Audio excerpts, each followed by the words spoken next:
Welcome to Solo, the single person's guide to a remarkable life. Your host, a behavioral scientist and bachelor, talks to leading experts and successful singles about living solo and living well. Travel more, make things, sleep in when you want to. Here's the playbook for the person who is unapologetically unattached. Now, please welcome Dr. Peter McGraw. Welcome back. Before I introduce the episode, I want to read a portion of a listener's email. Nikki from the UK writes, "Hi, Peter. I hope you are well.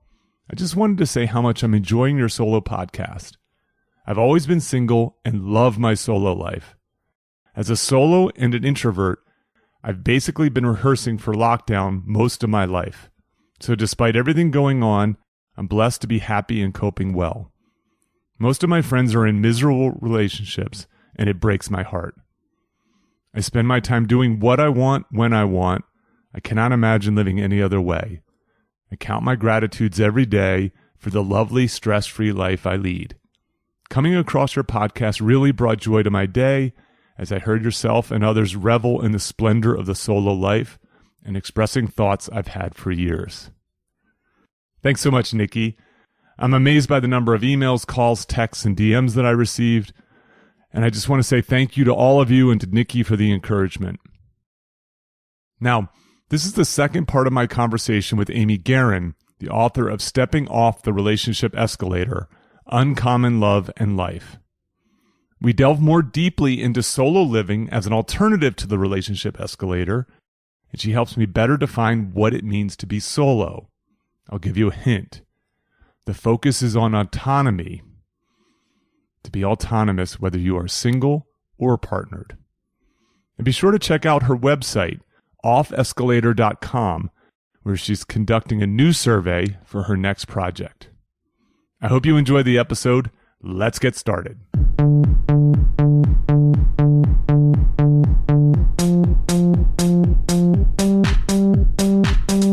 Welcome to Solo, the single person's guide to a remarkable life. I'm Peter McGraw. Today's return guest is Amy Guerin. Amy is a journalist, host of the blog solopoly.net, and author of Stepping Off the Relationship Escalator, Uncommon Love and Life. You can learn more about her book at offescalator.com and participate in a forthcoming survey for folks in unconventional relationships. She took part in a previous episode where we discussed the relationship escalator and alternatives to it. She returns to help me better define what solo living means. Welcome back, Amy. Hi, Peter. Good to talk to you again. First of all, for folks who haven't listened to part one of this, you need to listen to part one. There's so much good information in there. Whether or not you're interested in unconventional relationships or not, it's fascinating. I think it's liberating. There's a lot to learn, and Amy's book's outstanding. Now, I've been very focused with this This podcast is new, it's growing, it's fun. It has a nice little niche, which is this kind of positive view of single living. And I've been a lot more focused on the remarkable life side of the podcast. That is, I've been thinking a lot about what it means to live a remarkable life, the idea that there are multiple paths to living a remarkable life. And I've given a lot less thought to what it means to be solo. And you have a section in your book about autonomy, and you have an entire chapter dedicated to solo living. You use the term solo. I had not read your book when I had picked this term. And I find myself without a great definition, to be honest, because, for example, the idea is I have the term single person's guide to a remarkable life, but, for example, I have partnered listeners who have what they describe as a solo mentality. And I, of course, want to have a big tent. You know, I want this to be welcoming to lots and lots of people. I don't want it to feel exclusive in any way. Of course, I do want it to be positive. If you want to complain about solo living, you can go elsewhere. So, Amy, let's talk a little bit about the term solo, your use of it, and how it relates to some of the concepts in your book and elsewhere. Great, thanks. Okay, I think it's worth differentiating between solo and single. I think that's fair. These are related concepts, but they are not complete synonyms. So in mainstream society, okay, so talking about, walking down the street and when you can go to a bar and talk to people in a bar, single usually means that you are not currently in any intimate sexual or romantic relationships that involve any particular ongoing nature or depth or commitment. Okay. So that you effectively, you might be casually, there's the casual serious dichotomy. Yes. You might be casually dating one or more people, but you're not serious with anybody yet. And that line between casual and serious is, or having no intimate connections at all, which many people choose not to, that's the single side of the fence. Okay, the not single side of the fence is if you have been seeing in an intimate relationship somebody for any length of time and there's depth of feeling, emotional commitment, that sort of thing. In mainstream society, that's where that line tends to get drawn. Solo is living life as an autonomous individual regardless of your relationship status. So you might be solo where you might have relationships that are really deep, that last for years, that last for decades, where you have willed your house to that person if you die, but you don't want to live with them while you're alive. And you don't want their name on the title while they're alive. You don't necessarily want to get legally married to anybody. You might not want to merge finances with them. You might not want to identify much as a couple.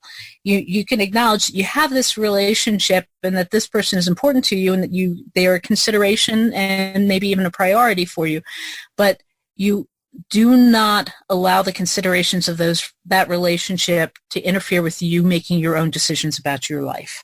It doesn't mean you don't care about other people, but it means that you make your own decisions about how your life works.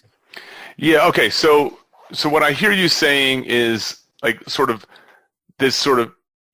solo, using the term solo, there may be overlap with being single, but it's not necessary. And Correct.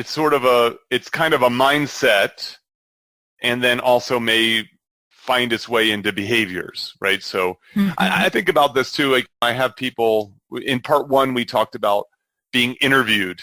You meet someone on an app, you meet for coffee or a drink, and you start feeling like these feel like interview questions rather than kind of get to know you questions. And for me, I've never lived with someone. There were a time, like I had one girlfriend, I'd moved in with her for a short period of time because I was doing a renovation, but it wasn't a traditional, like, we're moving in, we're, as you use the term, merging in our possessions and so on. And there are a lot of people who are temporarily cohabiting right now because of social isolation and quarantine. Yeah. Indeed, yes. And so, I might get asked, like, well, would you ever live with a partner? And my honest answer is, I can't say yes and I can't say no.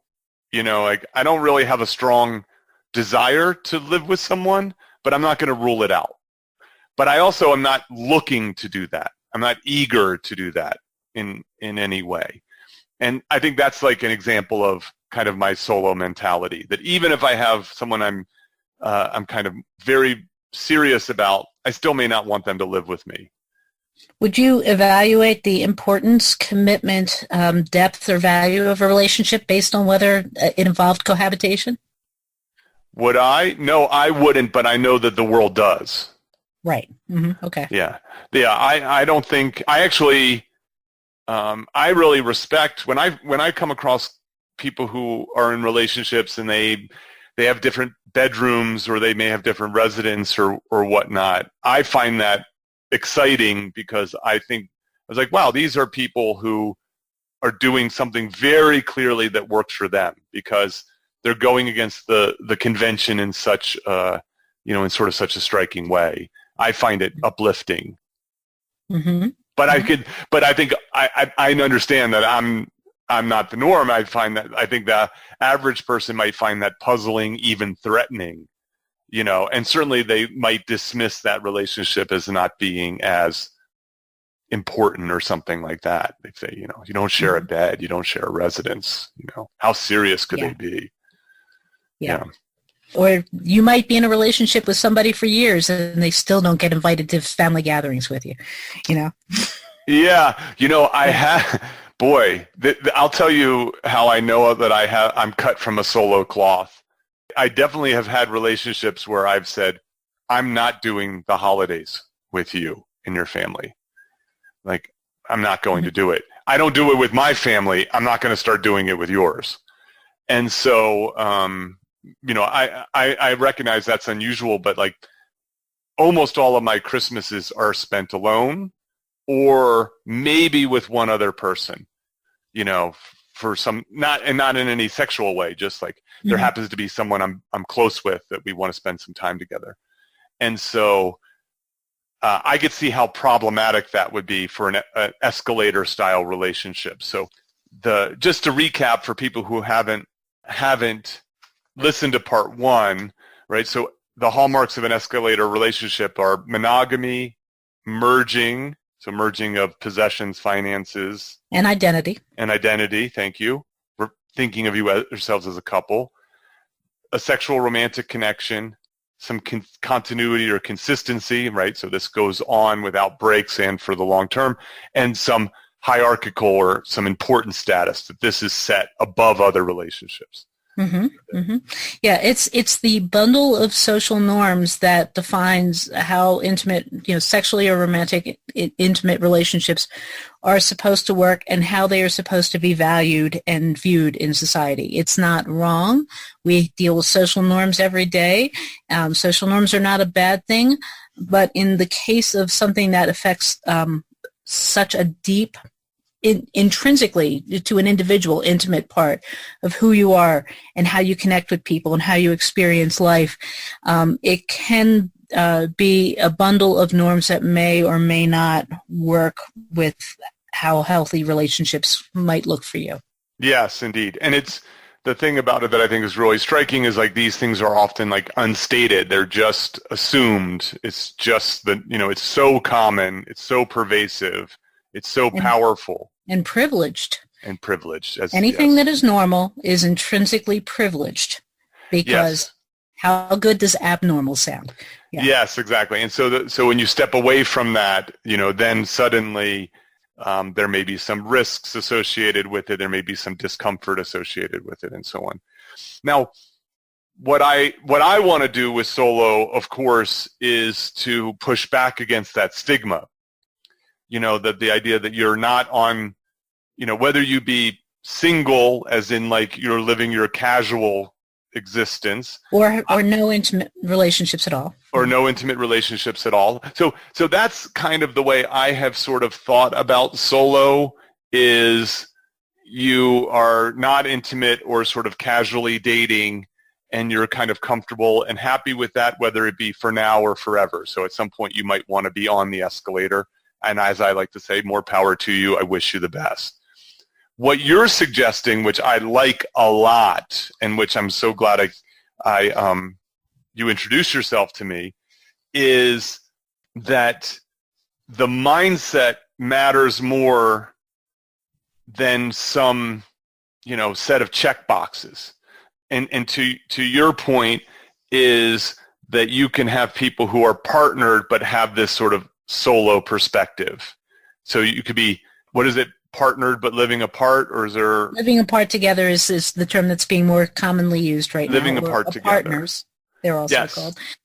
Yeah. Living apart together, that you might be living apart together and solo might be a place for you.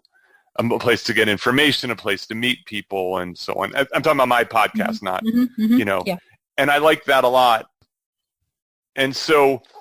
Amy, make the case to me why I like that idea so much. Why should I like that idea so much? Well, we live in a society that has a lot of very interesting contrasts in Western society. And one of the contrasts that is particularly interesting, especially in the United States and Canada and most of Western Europe and a lot of other Western societies as well, is the idea of the power of the individual, and that you are able to, make your own way in the world and make your own opportunities and figure things out. And that's supposed to be a great strength and a benefit of somebody's character.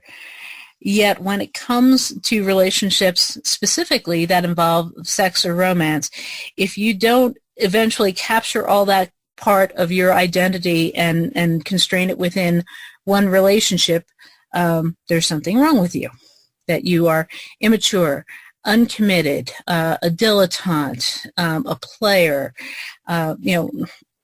any number of variables there. And it's hard for people to, it's easier for men than it is for people who are not, specifically cisgender white men. Mm-hmm. It's easier for cisgender white men to come across as the confirmed bachelor and this is a good place in life. Everybody else is, well, too bad you didn't find somebody. Yeah, I agree with that. I mean, one of the things that I noticed as I was doing, I call it my competitive analysis. When I looked at books and when I looked at podcasts and everything, the authors and hosts tend to be women. They tend to be focused on women for the reason that you just stated, which is the world's a lot harder on the ladies when it comes to embracing a single or solo lifestyle. We get a different kind of pressure from the relationship escalator. The women, people who identify as women and who get read socially as women, often face a lot of pressure to get on the escalator because we are not supposed to be complete individuals without it. Okay? Men have a different kind of pressure. Cisgender men have a different kind of pressure. Is you get on the escalator because you need that domestic support. Yeah, I always so the first one I've witnessed, that you're somehow incomplete, that you haven't done what you're supposed to do with life as a woman if you haven't climbed on the escalator. And especially if you fail to stay on it to the end, especially with having children. Because any relationship that endures to a certain point and then doesn't endure past that point is a failure. I know, it's terrible. It's so terrible. Ending is equated with failure. Yeah. Yeah, it's so crazy. As a child of divorce, I'm so happy my parents got divorced. It was not a failure for them to get divorced. It was the best of all the bad decisions they could make. And so I really hate that idea that a relationship that ends is considered a failure, that ending is a failure. I was in an intimate relationship, the sexual and romantic relationship for 18 years, married for 12 of those years.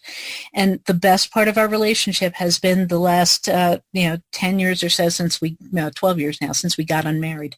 Yeah, I think that's great to hear. And he just bought the house across the street from me too. Yeah, that's outstanding. I love it. Yeah. And then on the side in terms of for men, I really dislike this idea that men can't take care of themselves, and they need a woman to either clean them up, or to settle them down. Or to handle their social life and be their social manager, be their family manager, be their outsource emotional management for them as individuals. It really is it makes men look kind of pathetic. And if I were a guy, I'd be really pissed off about it. I think it's a unfair stereotype of men. Now, of course, there is some truth to it, right? So I think what ends up happening is, and I think a lot of men in escalator relationships do themselves and their partner a disservice by going along with that. That is, that if you let your partner manage your social life, if you rely wholly on your partner for your emotional well-being. If you don't have close friendships as an individual. Yes. You are putting yourself at risk in a variety of ways. First of all, you risk your partner not respecting you, and no one wants to have sex with someone they don't respect. And so you risk being treated as another one of the That's children. A kink, but yeah. Yeah, so fair enough. Okay. But you risk being treated as another one of the children rather than as a partner. And I think that's really bad for relationships. It's bad for both people. Yeah. And also people get sick, they die, they leave. If that relationship was to end for any reason, you have to still be able to function. And where's the rest of your support network? Absolutely. I agree with that too. And it's unfair to that person to be your everything. And so to be a good partner is actually to diversify, and also at times it's good for a relationship to say no, to say, I don't like Sally and Joe. I'm not going to that dinner. I'm not going to do it. And no, the person may not be happy about it, but they're going to respect you, or at least they ought to respect you in the same way that you would respect their wishes if they say, no, I don't want to do that. Yeah. One of the things that I like about this solo perspective, that it occurs even when you're partnered, is, and this may sound like a very simple thing, and is we might want a vacation separately. You know, even something like that, like for a typical relationship, even that idea could be very threatening. Mm-hmm. But for someone sleeping in separate bedrooms can be very threatening to some people. Yes, that's right. I know, but I just like it so cold when I sleep. Yeah. I just want to get the temp. You know, I just want it freezing cold. Well, not all my partners want it freezing cold. You know, so I agree with you that having this sort of solo perspective is useful even within partnerships. Yes, it is, but there is a difference between people who are in a nested or married relationship, but they have a more individual mindset, a more autonomous mindset, a solo mindset, versus people who have that solo mindset and are not in a nested or married relationship, in that you get treated very differently. You get perceived and treated differently, and that matters.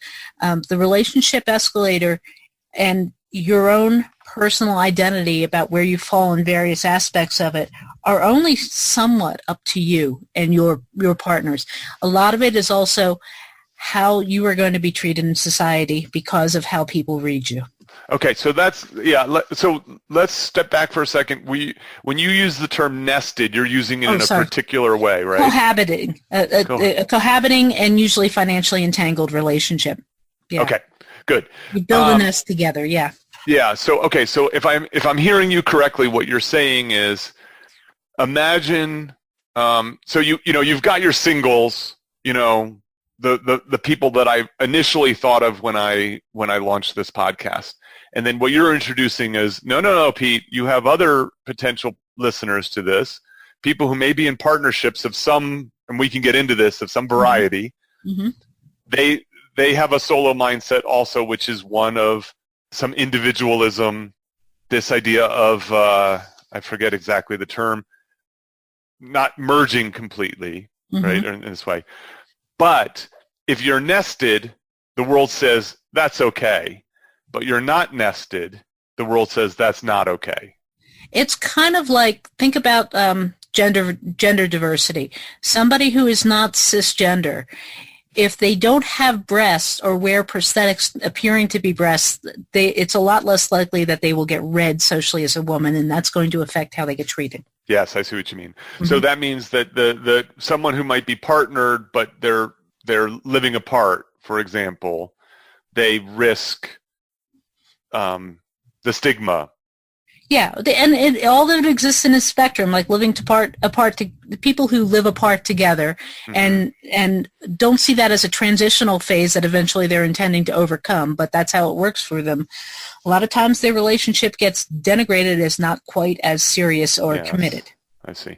So to me, this is a difficult problem to solve, right? So there's two problems. There's the individual's problem, and then there's the societal problem. Because we all exist in context. Yes, indeed. So the individual one, I think, I will say I can speak from my own experience. I could not have launched Solo 10 years ago. In part, even though I needed it 10 years ago, but I didn't. I hadn't reached a sort of plateau where it came to comfort with my decision, with my preference, enough information to be able to talk eloquently about it with folks. And then, maybe the best way to say it is that I got to a place where I was never going to apologize for it. Mm-hmm. And I recognize that some of this has to do with my own privilege in the world. I can acknowledge that as a straight white man and as a tenured professor and living in North America and so on and so forth, right? And living in 2020, right? How much harder this would have been. I actually have a podcast taping that I did that's very, very fun, which is people who should never have married. Yeah. Right? So the idea is, if this person were alive today, would they have not gotten married? You know what I mean? Because there was a time where the escalator was so much the norm, it was impossible to avoid it. And even legally enforced. Look how difficult divorce was in the United States and a lot of other places for a long time. Absolutely. You raise an interesting point when talking about the solo mindset, even though you might be within a relationship, or perhaps more than one relationship at a time, intimate relationship, because monogamy isn't everybody's thing. And just because you're not monogamous doesn't mean you don't do love, commitment, mutual support, things like that. And I have two sweethearts. I'm polyamorous as well as solo, and I have two sweethearts, and both of them are also solo. One is poly, and the other is monogamous. And I was at his place just last night, actually, and we were talking. I said, "Hey, I'm doing this podcast for her," and he reiterated to me how he had a hiatus of almost a decade from dating after he had a his own bad experience with a relationship, and he was fine with that. He's like, I'm doing good on my own, and he had trepidation about embarking on dating again, in part because of the expectations of merging that most people have. Because he's worked really well and really hard to get a very good life for himself together, and when he finally decided he wanted to start dating again, and we started dating, he's like, "You don't want to live with anybody?" He's like, yes! And he's like, he had never really had a vocabulary for it. He thought that if he was going to be dating somebody, it would eventually end due to incompatibility. Yeah, I think that's a common concern for folks who are interested in dating, are interested in being monogamous, being non-monogamous, whatever, being intimate with other people, is the worry that you are going to be, at some point, you're like, I'm going to disappoint this person because I'm not going to give them what they want, which is the full ride on the escalator. Yeah. I find this with myself a lot with the topic of children, because I'm very clear I don't want children. And so on date number one or prior to it, I say, I don't want to have children. And it's, I sort of brace myself for the person to say, well, I do, you know what I mean? Nice meeting you, take off, kind of thing. And it's always so refreshing if the woman across the table just reaches across and just high fives me, Yeah. Because it's just like, oh, there are other people who want the same thing that I do. It's just harder, it's just a smaller number. They're harder to identify. It's not as out in the open because it's non-normative, and so on. And anytime it's not normative, people usually aren't going to volunteer that information, and they try to get at it sideways. Yes, and code. Yeah. So it's important to have your own vocabulary and to put yourself out there and realize that, especially with dating, it's not really a numbers game. Yeah. It's about establishing compatibility. And that's not even just about hunting for a sexual and romantic relationship that might be cohabiting, and you merge finances and you get married. Yeah, you can want all that. But with all the people you meet, however you encounter them, how are you compatible? What kind of relationship might emerge from what you each bring to the table? And you have a whole array of options. And all of those options are potentially valid and valuable and really fucking cool. I agree with that. Now, one of the nice things, besides I was sort of talking about the benefits of having a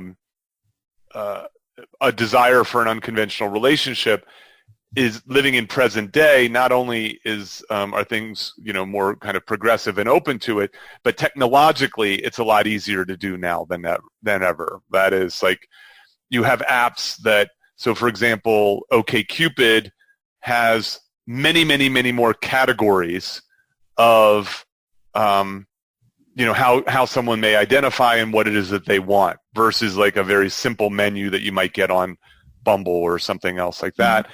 And even the emergence of, and these, I think they're much more common in big cities, an app called Feeld, F-E-E-L-D, mm-hmm.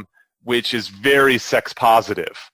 And so people are able to express, desiring a polyamorous relationship, non-monogamous relationships, various kinks that they have, and so on. And so this intersection of, people starting to figure out that the escalator is imperfect for many people. B, sort of just this kind of creeping recognition that there are other options out there and that they're okay and acceptable. And then plus the technology makes it a better time, a better time to be stepping off the escalator, I think.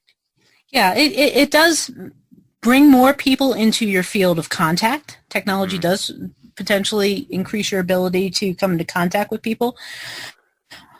But, I'm 53 years old. I've been on these apps for a long time, and I have gotten kind of jaded about the way that most dating apps have gone, because it's because they're predicated upon the idea that dating is this certain thing that leads to a certain goal, either sex or to, an escalator style relationship. Yes. And, like I said, all kinds of connections matter and are valid. And you have to be open to really appreciating the value that you can find in friendships, that you can find in family, that you can find in mentorships and community. And I think people who are solo, especially if they do not happen to have a relationship that might be read socially as you are partnered up, mm-hmm. have to work harder and more consciously to build those connections and nurture them, because we don't live in a society that supports them. I agree. I talk about having a team. I like that. I use that metaphor that I think everybody should have a team, but I think if you're solo, it's especially important to have a team, and you have to work to cultivate that. As you were, I would add also professionals to the list that you just had. Mm-hmm. So that is a therapist, a good doctor, a financial planner / accountant, et cetera. Good editor. A good editor. I could use a good editor. But yeah, you know what I mean? So you have this sort of group of people, as you said, friends, mentors, and colleagues, and so on, that frankly make for a more rich existence. Mm-hmm. Not only is it a diversified existence and one that has optionality, but it's just like, boy, you can learn a lot from 25 different people more than one person. Mm-hmm. One intense person versus 25 people. I'll take the 25 a lot of the time. For me, I think I noticed what helped me become more comfortable with my soloness is that I started to realize how happy I was when I was unpartnered. that is, that being partnered wasn't... Did you have a light bulb moment for that, or did it kind of creep up on you? I think it kind of creeped on me, but what had ended up happening was I ended up having a pretty bad breakup and what predicated the breakup was my disinterest in children, her interest in children. It stopped us in our tracks, even though, Well, it's a pretty big one. It's a big one, and as it should be, And I had been honest about it, but we had still pursued the relationship even with that incompatibility. And as I was kind of grieving and recovering from that, one of the things that I realized was the world I was going back to, my single world, was rich in experiences.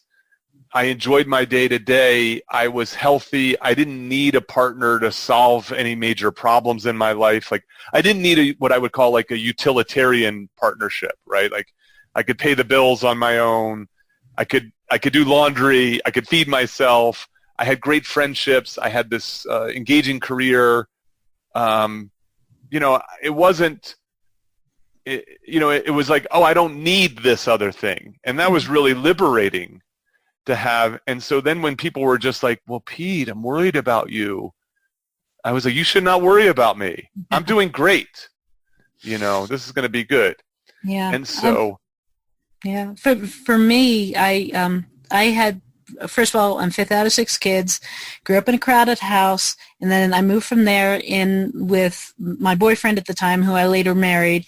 And so went right into living with somebody and did that for quite a long time, the better part of 2 decades. And then when we got unmarried, I moved in for a couple of years with a friend and was living in a friend's house. She was renting me one of her spare rooms.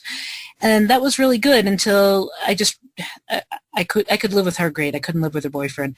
And so I got my own apartment for the first time in my life at 42 years of age. I see. And, 43 actually.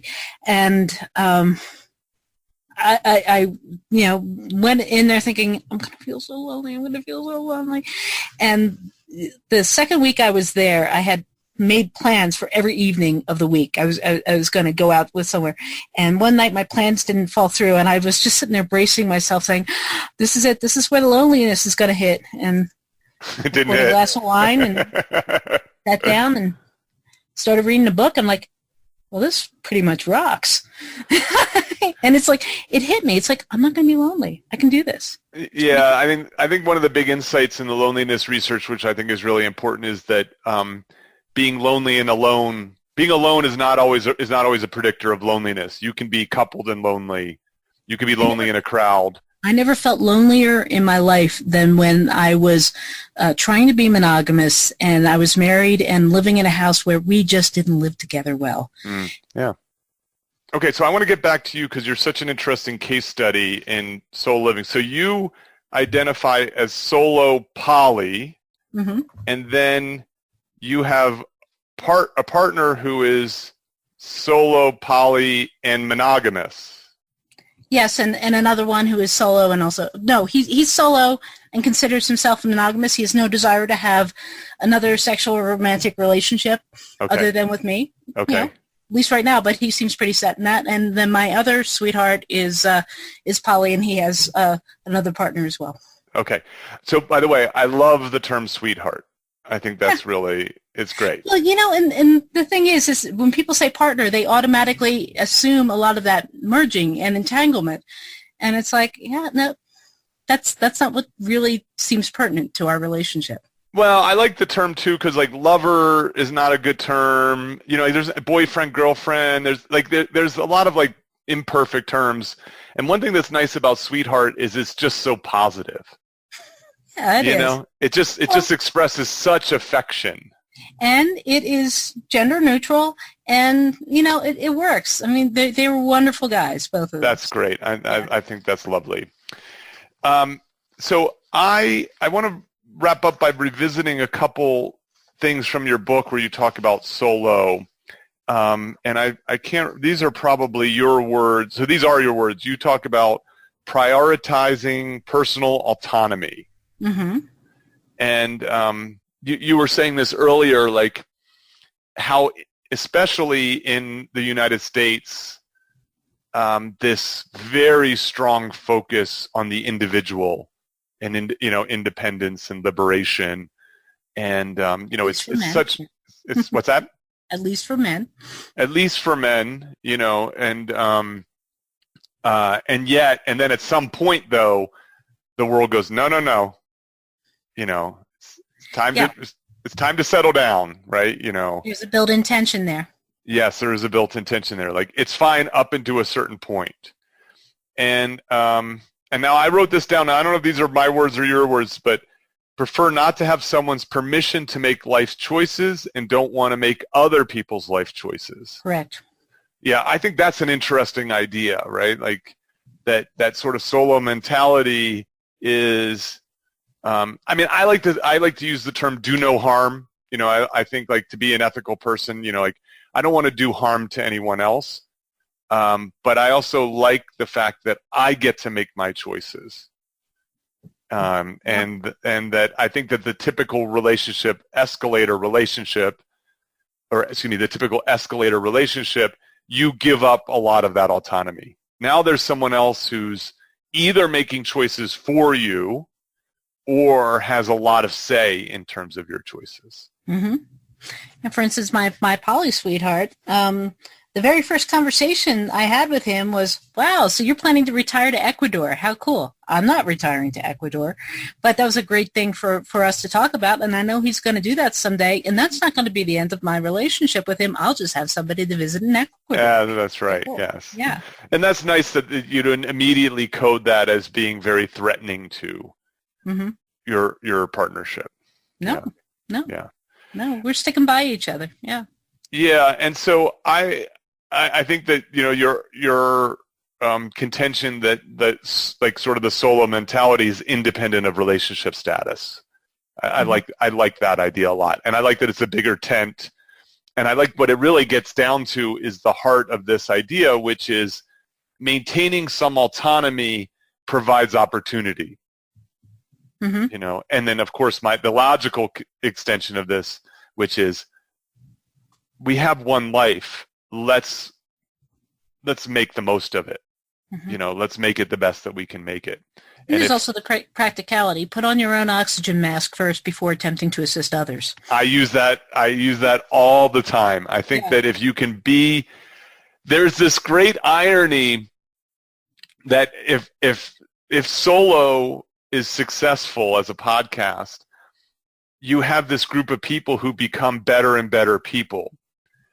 That is, they become healthier, they become happier, they're living more robust life, they're living on their edge, they're stretching themselves. And you know what? Those become very appealing people to have sex with, very appealing people to spend time with. And so the idea of essentially having this kind of more independent view of your life can provide you opportunity to become a better person. And then if you want a partner or not, you can do that. It actually becomes easier to do, which I think is really quite nice. Yeah. So as you're sort of reflecting on our conversation, Amy, what is it you think that we're missing? Are there how do you think about the benefits and costs of sort of solohood? You tackle this in your book. You address some of those, no? Yeah, I mean, there are practical implications, social implications, relational implications, and on the practical side, for instance, I just finally in the last few months got my act together and did all my end of life paperwork. Ah, good for you. And that was a really interesting exercise because I'm not only unmarried and not living with any partners. I have 2 housemates, but, they're housemates. But I have no children. And under legal defaults, if I was to drop dead before I had gotten those papers done and notarized and filed in the right places, everything would have gone to my next of kin. Now, I love my family of origin. I really do. But I want to leave my house to my former spouse. Okay. And he has similar plans that, if something happens to him. And that's something we decided we wanted to do to create a little bit of infrastructure, for each other.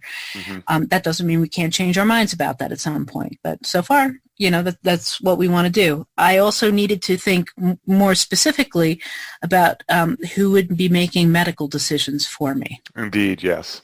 Yeah, because I live geographically far away from my family of origin. I am no longer married to my former spouse, and I actually wouldn't want my former spouse to be the person making medical decisions because I think he would be so emotionally wrought in a situation if I was incapacitated or facing death. I see. I didn't want to put that on him.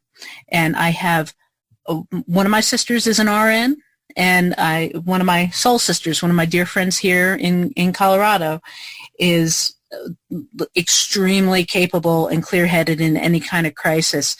And I was able to have a very clear conversation with my friend saying, would you be willing to be in this role for me? I see. And she was like unhesitatingly. So my soul sister, my friend here locally, is my first medical power of attorney. And then the backup is my sister, who's the RN, because I wanted to select the people who I trusted enough and was closest to, but would be the right person to make that decision. Mm-hmm. If you don't have escalator relationships, and if you don't have good relationships with your family of origin, legal defaults are really going to screw you on end-of-life stuff. Indeed, yeah. I think it's useful for me to hear this because I have my sister gets everything, not just because we didn't get along as kids, but my sister gets everything. But when it comes to making decisions, she's far away. This is something I should be thinking about, like who might be the person who's close by, who would be useful in a situation like that. And I, in the process of doing that, I've been talking to a lot of my friends and helping them through this, because with COVID-19, everybody is thinking about this stuff now. And a lot of people are like, I don't know who I would ask to do that, Yeah. And it gets complicated with COVID and relationships where people are living together, because it's likely that you both might have it at the same time. Yes, right. Yeah. So you might want to think about having somebody else who would make those decisions. Anyway, long way of saying that being solo, I am used to thinking through those situations. Right. And having those conversations. And having conversations about mutual support with people. And I don't just assume that somebody I might be having a long-term, ongoing, intimate sexual relationship with might want to have anything to do with, say, my family of origin or my other friends. We negotiate these things. Mm-hmm. And that is okay. And frankly, anybody who would think that is weird is not really compatible for much of any kind of relationship with me. Yeah, I can see that. It gets to be intrinsically, the ability to have those conversations and to negotiate any kind of relationship is itself a really damn good filter. Yeah, I can see that. I think that one of the great benefits is there's a level of authenticity that comes with embracing one's desire for autonomy. Mm-hmm. Like that you get to be your full self. It may be difficult in some ways, right? Because it's outside the norm, but at least you get to be the person that you feel like you're meant to be. I don't necessarily think that people who ride the relationship escalator and get coupled up in a very enmeshed way are necessarily excluded from being their full and complete selves.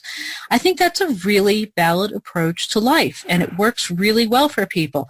But I think that if you think that's the only path to happiness and fulfillment and realization, you're missing a big option that you really should at least consider. I agree. But I'm saying like the person who, to their core has this solo mentality and then they try to do the relationship escalator. That's unfortunate for both them and for their partner, like I think that's. Yeah, but a lot of people do it and then they figure out late in life that that's not what they want to do, and then things fall apart for a while, but then usually they start to figure things out a little bit better after that. Yeah, so the last thing I want to talk to you about is this idea of later in life. So I think, and this just might be that I'm getting older, and maybe the world is changing at the same time, but my sense of a solo lifestyle is that it gets easier as you get older. And let me make the case and hear what you think about it. So one is, as you start to move away from childbearing years, sometimes there's sort of less pressure for a more conventional kind of relationship, whether it be for yourself because you want to have kids or for someone who, for who you're looking for in a partner. Then also, as you go on in life, people are more likely to have tried the escalator and it didn't work. So they're now divorced and they are reluctant to do it again. They're like, okay, I tried that didn't work. Maybe there's some other way to go about doing this. And so with experience, without like the immediacy of getting married and having kids because of some window of time that's optimal, and then just the fact that people have enough experience with the escalator to know that it's imperfect, or at least it's imperfect for them. Is that your sense also? Yes and no. I mean, I have a very broad social circle that spans a very wide age gap. I have friends in their early 20s, okay, and friends who are in their 70s. Okay, so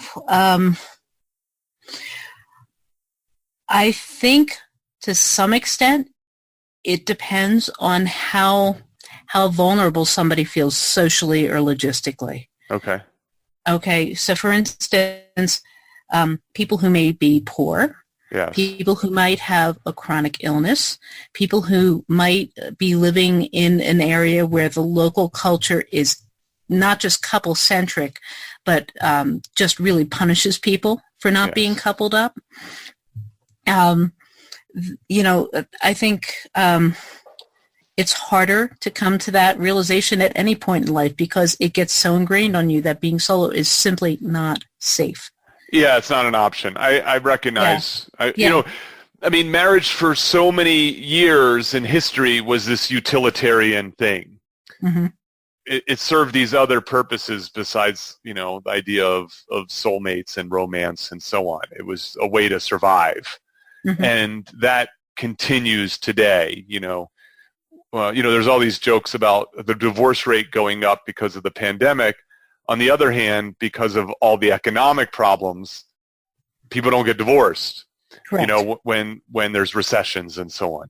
Yeah. And so I recognize the difficulty in deviating depending on your circumstance. Assuming that it's not a matter of feeling safe, assuming it is just a matter of choice, and that you have the economic means to live independently, which does not necessarily mean living alone. For instance, yes, I have 2 housemates. The reason I was able to buy a house as a longtime self-employed, single, logistically single woman, was that housemates were in my business plan, and the housing market in the Boulder area, yes, so that was not going to be a problem getting housemates here. But so provided, and this is and I state this because don't overlook it, because so many people are logistically on the edge right now, more so than ever before. But provided that it is safe and feasible for you to be solo, I do think it is easier to approach it after you've had a lot of life experience, not necessarily because people might not have been intrinsically solo earlier in life, but that is so much social reinforcement that couplehood is what you really want. I mean, Disney, for Christ's sakes. Yeah. And it's very hard to imagine your own path to happiness. It is so much more tempting to want to be led to it. Yeah. And it can seem daunting to find your own path, even though that's the striking out on your own is romanticized. The feasibility that's putting one foot in front of the other and figuring out your own damn self and your own damn life can feel really daunting, and it can be tempting to hook onto the illusion that somebody else can do that for you and that there's a preset path that is probably going to work. But really, it all just comes down to the people involved, to the individuals involved. And I think sometimes you have to bump your head up against life enough times. That's well said. Yeah, that's well said. I actually, as I'm reflecting on my argument, I even am not sure I agree with it. Because one of the things that's really striking about young people today is they are first of all, much more aware of the alternatives than our generation. And, even there's evidence that, 25% of millennials will never marry. There's some Pew Research study that suggests this, which is a much higher rate than ever before, and so on. And so, maybe age doesn't matter or experience doesn't matter as much. But I think you're right that one of the things that does matter is experience and mentors and exemplars and and so on. And so it's why your book, for example, is so important, because it may not be a how-to book, but it is one that demonstrates the vast variety of options that people have, and the fact that there are people who are living those options incredibly happily. Mm-hmm. And or not sometimes, but yeah. Well, of course, yeah. No, I know. But the potential for happiness is there, there for them.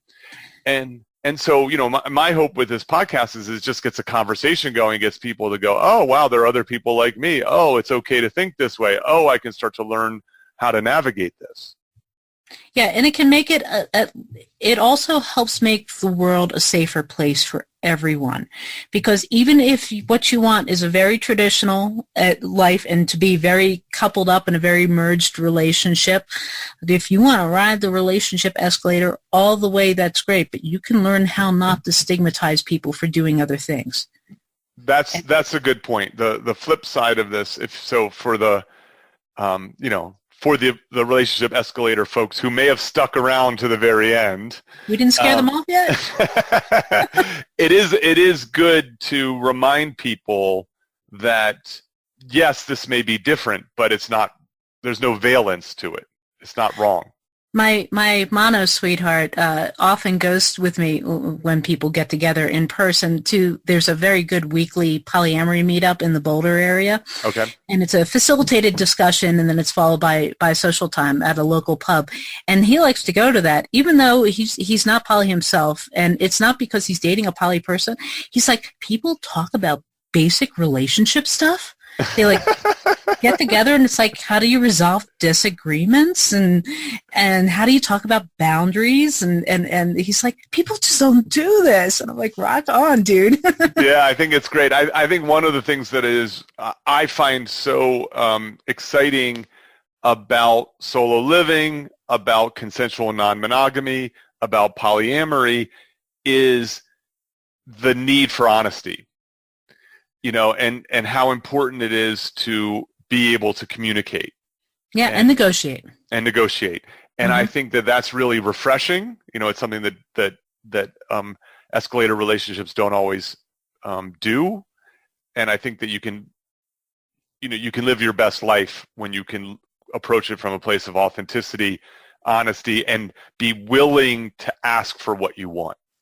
Mm-hmm. And especially as times get hard and circumstances change and life throws you curveballs, all those skills you have for supporting yourself, supporting others, and for negotiating and adapting to situations and finding your own feet under you will serve you well. And right now everybody is getting a big old dose of chaos. Indeed they are, yes. Yeah. Amy, thank you for joining me for part 2. This has been as good as I thought it would be. I'm going to send people to offescalator.com. Correct. And I'm about to launch a new survey for the second edition of the book. I'm doing some additional research, and it's specifically about how this time of chaos is affecting people's relationships. I think that's great. Mm-hmm. Well, thanks for all you do. I really appreciate you reaching out. This has been really fantastic. I've learned a lot. And so, well, if you come back to Boulder, we'll hang out. That would be great. Okay, I would enjoy that. Thanks again for your time. Cheers. Thank you. I appreciate being invited. Thank you for listening to Solo, the single person's guide to a remarkable life. For more about our guests and show notes, go